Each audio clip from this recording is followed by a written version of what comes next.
We'll kick things off with just ZTR has been in the news quite frequently as of late, and you've expanded across Japan.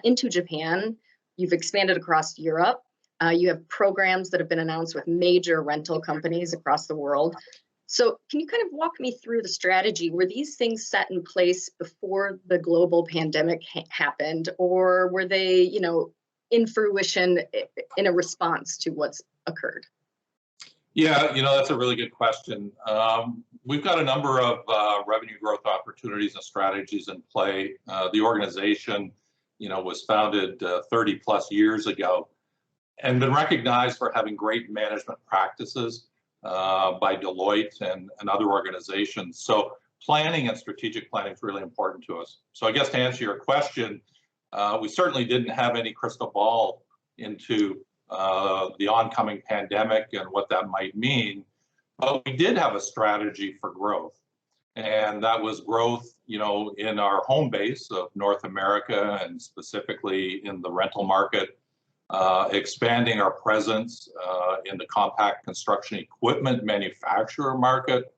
And then as you referenced, our expansion into Europe and Japan, which was largely a result of our North American customers and OEMs taking us global. But we responded to that challenge and building out our organization to accommodate that in a greater way. Not only that, though, we need to scale our professional and technical services globally, operating in Europe, Japan, North America. Australia presents a set of unique challenges just in terms of time zones and languages. So that was all part of our plan. Very methodical about our approach there.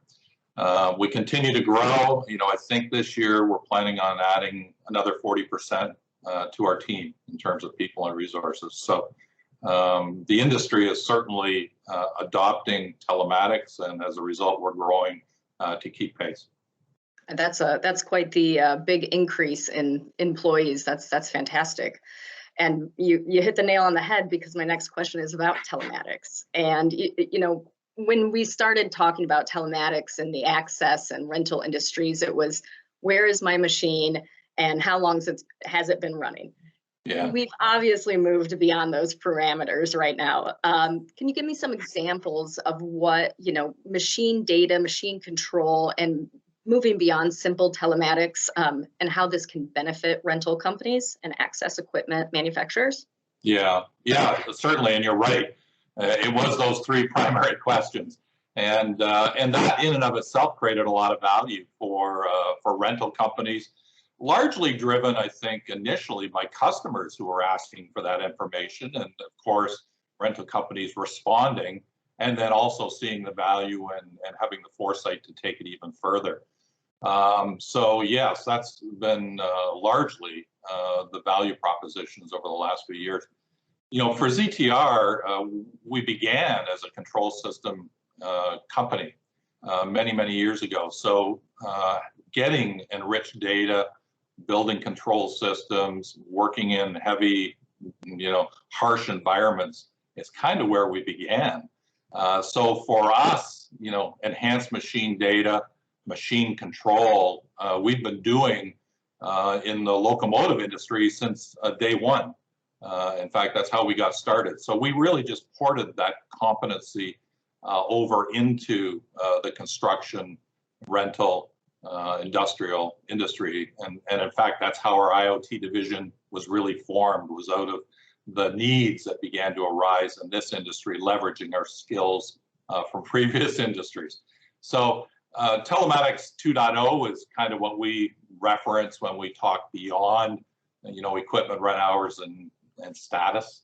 ZTR, like I said, is not really new. In fact, our first OEM going back to 2007 was a great example of a program that had enhanced data, machine control, and interestingly enough, the market just wasn't ready for it. Yeah. And so it takes a while for things to catch up. But with 2.0, we're bringing technology and data leadership together. with a focus really around things like productivity, safety, sustainability, and service. So while it's enhanced data and machine control, what you're really trying to achieve are those other elements that I just talked about. So using that enhanced data, machine control, analytics, predictive machine learning, and even AI helps provide higher value to our customers, and you're starting to see that emerge, in the compact construction equipment industry. Yeah, that's it does take the industry some time to adapt. I think with newer technology, like you said, back in 07, we might not have been where we are today, but it's exciting to see, the industry kind of embrace all of that and really take it running. Like you said, we've seen so much advancements, which one of them is also touchless functionality. It's been so important over the last year, and I know that you guys have probably been working on solutions to that. So how did you address, maybe if it was a company requesting, what they can do to enhance that offering, and what products or services do you offer in that regard? Yeah, well, when it comes to touchless, I think COVID simply just accelerated what was already on the industry's radar, looking for better ways to create a customer experience, lower cost, create speed, efficiency. So, I think touchless was always an opportunity, looking for a reason. And I think the pandemic created that urgency to move forward. And fortunately, companies that had adopted telematics and had machine data, had an early start on solving this problem. Companies that had already given thought and had a roadmap to their own digitalization of their business processes, had a head start. And then it's really a series of partnerships that brings an end-to-end solution together, because of course you need the company itself to have resources and people in place to take a look at their business processes and figure out what it's actually going to look like. And then you need underlying technology to support that. Telematics is one of those enabling technologies, but then you also need the integrations into the business systems or mobile devices to allow the transaction to actually take place. So curbside pickup, touchless, all became possible because companies had the underlying foundations and resources in place, or got them in place, and they had already started the connectivity of equipment to help identify where is it rent ready, and how do I keep track of it, check in, check out, as it moves from site to site, branch to branch. Okay. And doing some research ahead of our chat, I read that some OEMs are starting to recognize there's a gap in the technology space that they need to fill. What is that gap, and how is it being filled? Yeah, that's a really good question, because I think the gaps depend on the organization, the kind of equipment. There's a number of gaps, but I think I'll talk about the primary one that I see, which OEMs are starting to recognize the role they can actually play in providing deeper integration to their machines. Previously, like I mentioned, the drive towards telematics was primarily a customer-driven request that moved up through the rental or to the OEM, who complied and helped enable, but maybe not as strategically as they could have. I'm not speaking about everybody, of course. In the heavy dirt industry segment, they've been doing this a long time. So I think the role they can play is really providing deeper integration to their machines to unlock, what would be previously untapped data. And by updating their engine controllers, in some cases even developing machine control systems that allow not just engine data, but machine data and machine control. So OEMs are taking that responsibility and filling that gap, which then enables companies like ZTR to tap into or connect with that data and serve it up to our customers in whatever form they need to make use of that data. And then I think, secondly, the OEMs have a tremendous amount of domain knowledge about what that data even means. And the role they're stepping up to is really the aggregation and interpretation of that data and providing insights to companies like us and end users about what they should do based on the data. Genie's a good example of a company that's, providing a lot of data, but not just the data, they're providing the insights around the data and what actions end users should be taking. And then lastly, I think OEMs are starting to think about the connected machine in their future design. So where should they be sensoring where they haven't censored previously, which allows even more data to be provided. Yeah, that goes hand in hand with the costs of materials sensors going down, affording these companies more options to capture that data. Definitely. Yeah. It seems like you could really put a sensor on anything if you wanted to. That's true, and something we're actually starting to see is not just the manufacturer itself, but the suppliers to the manufacturers, the engine companies, the filtration companies, are all starting to think about IoT and what data can they provide on those components to their OEMs, and then how do we connect those subsystems to telematics and provide data back, well, to the OEM, but maybe the manufacturer also wants to provide data back to its providers as well. So you're starting to see a real community of interest around a single asset, a single machine, and everybody wanting to contribute value to it.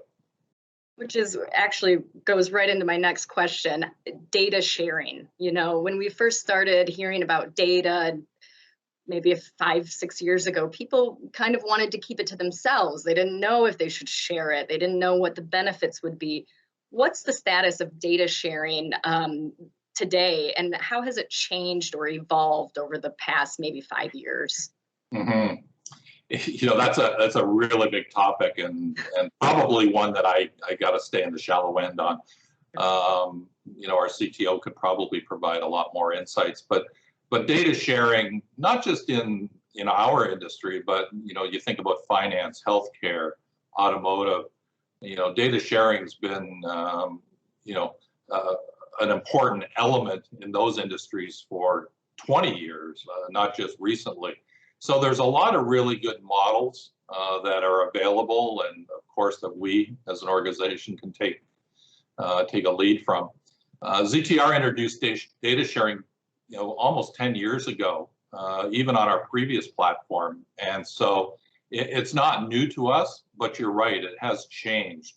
And, it really began by just extending our platform for customers that wanted to create deeper integrations with their suppliers, like I mentioned, and their suppliers wanting to do faster development, and third-party applications providers wanting to provide microservices or complementary services. So that's been in place for quite some time. And I think we led the way in our industry by doing that. It's certainly not new for us. You're starting to see companies even catch up in that area. But over time, I think the community's grown, and further innovation is driving towards more microservices that offer even greater value. How do you use aggregated data to create more insight? How do you expand the pool of data sources?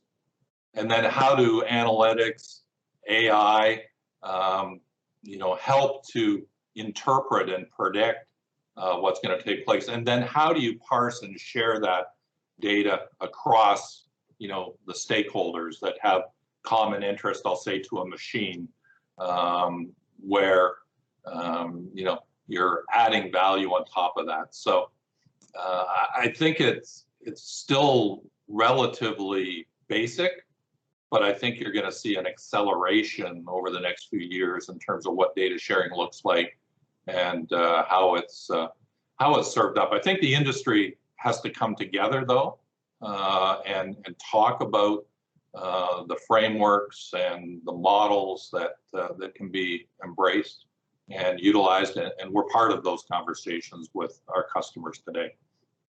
Okay. And when we talk about the rental side of business for you, it can be daunting for companies to invest in technology, and it can be pricey. What would you say to them?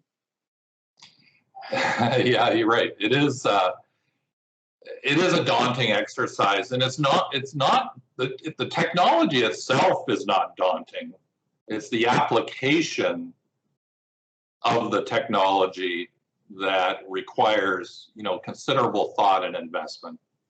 And so, what I think rental companies recognize is that there is value in getting connected with the right solution as soon as possible. I don't think anybody would deny that, and companies are looking at doing that. In fact, any rental company today that's receiving new equipment, OEMs are providing for a period of time access to telematics. So I think that's a great first start. But equipping a fleet can take time, and it can take a lot of effort, especially if it's done by the branch resources themselves. We're already busy trying to turn over equipment. So that's a big deal. Fleet operation managers, they don't underestimate it, but sometimes they might imagine they can get it done faster than they can in reality. We recognize making that complex activity simple is an opportunity to get connected faster. And when you get connected faster, you realize the benefits across your fleet faster. So there is a cost benefit equation, but it's an investment I think that's well made. So for that reason, ZTR provides technical deployment services that helps rental companies actually retrofit professionally across North America and Europe. We've retrofitted, 10 units at a branch in a day, or thousands of units over the course of a year. So those programs, scale in size. And then, like I said, when it comes to new equipment, it becomes a lot easier because they can purchase new equipment with OEM telematics on it. And for those OEMs that don't have programs today, we have more than 120 OEMs that have made an investment in engineering our product into their designs. They certified the product, they inventory and manage the product, they activate the product. So even if they don't have a program of their own, they will and can ship telematics ready equipment to pre-approved customers. So I think that helps deal with that daunting task. And then I think lastly, having a strategy moving forward in terms of getting more data out of your machines allows those customers to have a longer term view on how they can digitize their business. So the advice would be don't settle for low cost, low data. Take a look at your fleet, your category classes, and let's talk about the kinds of things you're trying to accomplish among your business processes and get the right data for the right reason and make those investments. So that would be my advice. Okay. And what's next? So, in terms of trends, we see a few things. They're generally Telematics 2.0 related when you think about it, and made available because of more enhanced and richer data sets. But what you're starting to see is more focus on sustainability. It began in Europe, and it's now becoming a trend in North America. Safety, safe access to machinery, again, is a trend picking up in North America. Machine electrification is a shift and requires a lot of different innovation, both on the machine control systems, telematics, continued investments around machine autonomy in certain industries and applications. And then I would say IoT beyond the machine, so the tracking of tools and toolboxes on job sites. Indoor tracking is one of those big problems that has yet to be solved. Knowing where my lift is at a location is helpful, but is it on the first floor or 50th floor becomes a problem when you start thinking about service, pickup, things like that. So indoor tracking, and I think lastly, infusing AI and automation and integration into next gen, let's call them intelligent services that companies are looking to offer to help differentiate them in the marketplace. So that is a trend as well. There's a lot of them, it sounds like. Yeah. And kind of wrapping things up a little bit, what are your views on the world and the way we work and live post COVID-19? Do you see, and I think you've answered this at the beginning when you said you're investing 40% more employees into the company, but do you see us taking steps backward and kind of going back to the way things were? Or do you see us embracing these technological changes and continually moving forward? Yeah, I think there's a lot of market movements and shifts occurring, and I think history would tell us you rarely go backwards. You're always moving forward. And like I said, I think COVID just accelerated what was already happening. Companies had to get creative. A few companies, I think, initially dialed back on cost, not knowing what the impact was going to be. So their strategy was more about cost preservation in the short term. But eventually, I think they all began to realize, no, we need to make faster and heavier investments in technology because things like COVID will continue, and we need to be prepared.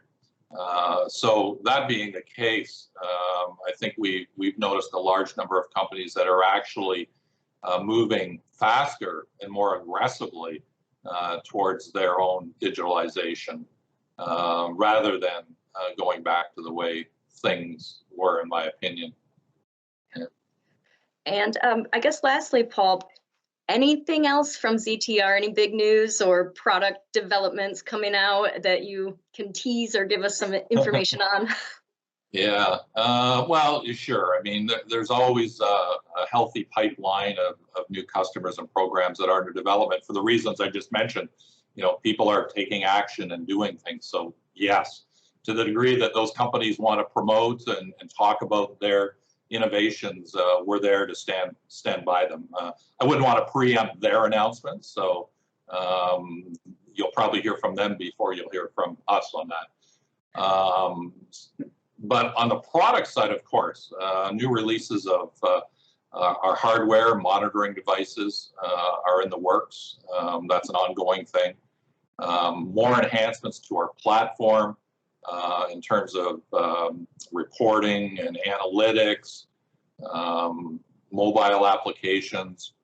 Obviously, we want to continue to produce content that helps customers research, think, strategize, and even try to map their own journey in terms of digitization. So more content coming out. I think robust analytics, mobile and data sharing are probably the big things that you're going to hear from ZTR this year.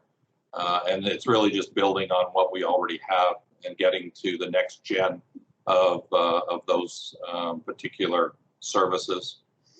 And then obviously there's things going on in the industry associations and at events and in working groups where there's a lot of knowledge sharing going on that will help with frameworks and standards and bringing new solutions together that actually work across providers and platforms to make it easy for the rental companies to actually adopt technology. So I think you're going to see ZTR playing a part in that. Well, it's a great time to be in this industry. There's a lot of change. There's a lot of new people entering the industry that are digitally savvy. And I think you're going to see a lot of activity and a lot from the OEMs coming out, the rental companies innovating, and providers like ZTR helping enable those companies get to the next step. So it's a great time to be in the industry. It's a great time to join organizations that are innovating.